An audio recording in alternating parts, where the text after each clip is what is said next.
William Patrick Hitler was born to Hitler's brother in Liverpool in 1911. William originally moved to Germany to take advantage of his famous uncle's status. He fled the country and immigrated to the US, where he served in the American Navy, winning decorations for bravery. After the war, William changed his name to William Patrick Stewart Houston to live a quiet life. He passed away in 1987. Welcome back to Dr. Ray's Learning Minute. I am Dr. Ray, and in our last episode, we explored the Battle of Britain, the first major turning point of World War II. Today, we will shift east to a city on the Volga River that became the site of one of the bloodiest battles in human history. A battle that marked a major turning point in the war against Nazi Germany. This is the story of the Battle of Stalingrad.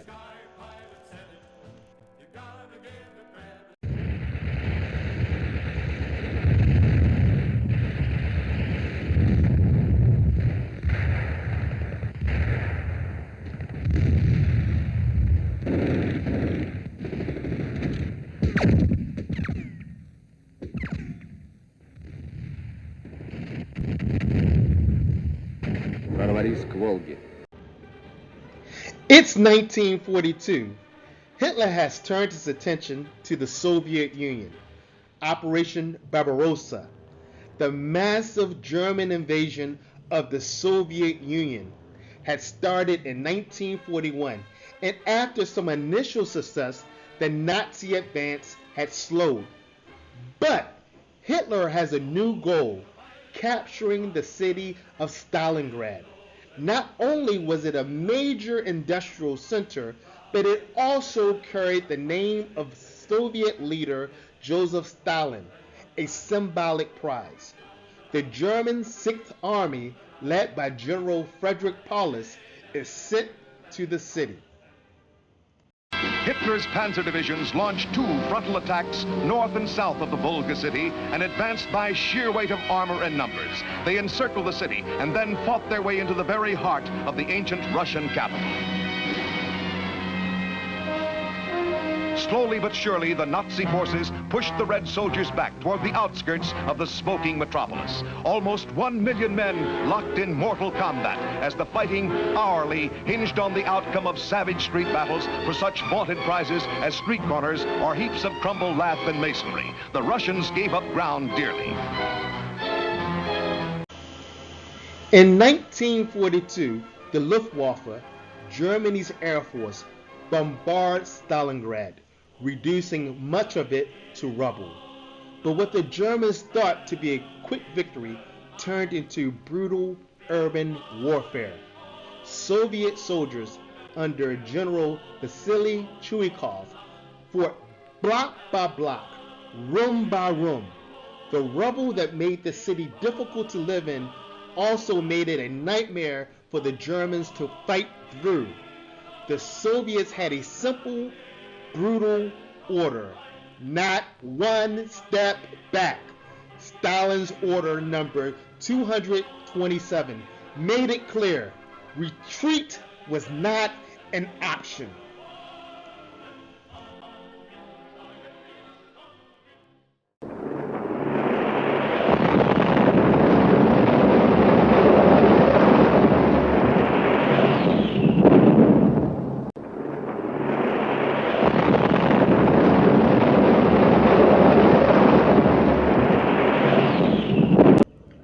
As the brutal fighting dragged on into the winter of 1942, the Soviets prepared a massive counteroffensive, Operation Uranus.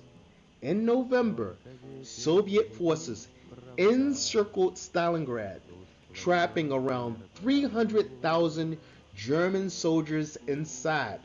The German army, cut off from supplies and reinforcements, suffered through freezing temperatures, starvation, and relentless Soviet attacks.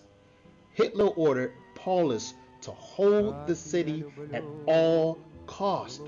Surrender was forbidden. And a new ally came to the aid of the Soviet forces. The dreaded Russian winter descended on the hapless Wehrmacht. The trapped divisions had to be supplied from the air, and here again Russia took the upper hand. A revitalized Red Air Force haunted the German forces both on the ground and in the skies. The Nazi Sixth Army was cut in two by a huge pincer movement and gradually slashed to pieces. By February 2nd, 1943, Paulus had surrendered, the first time a German field marshal had ever done so. Over 90,000 German soldiers were taken prisoner, but only about 5,000 would ever return home.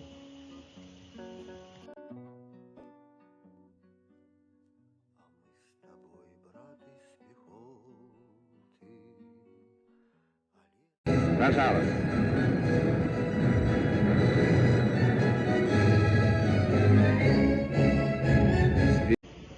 Why does Stalingrad matter?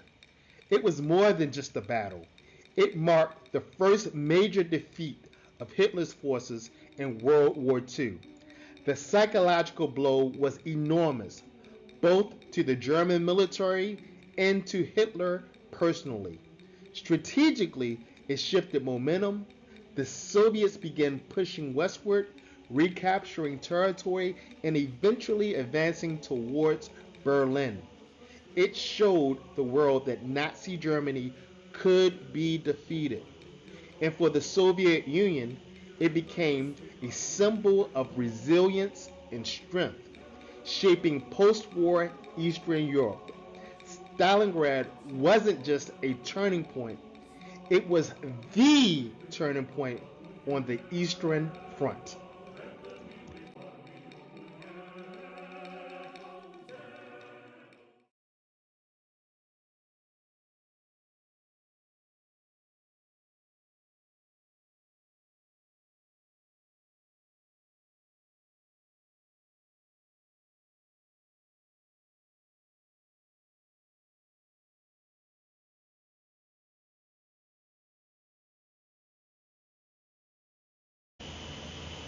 As we reflect on Stalingrad, we realize how human endurance and strategic miscalculations can change the course of history.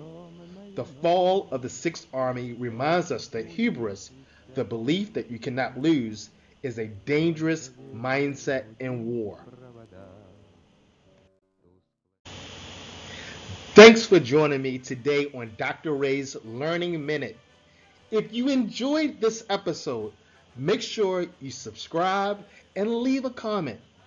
In our next episode, we'll cross over to the Western Front and explore D-Day, the Allied invasion of Normandy, and how it opened up the Second Front against Germany.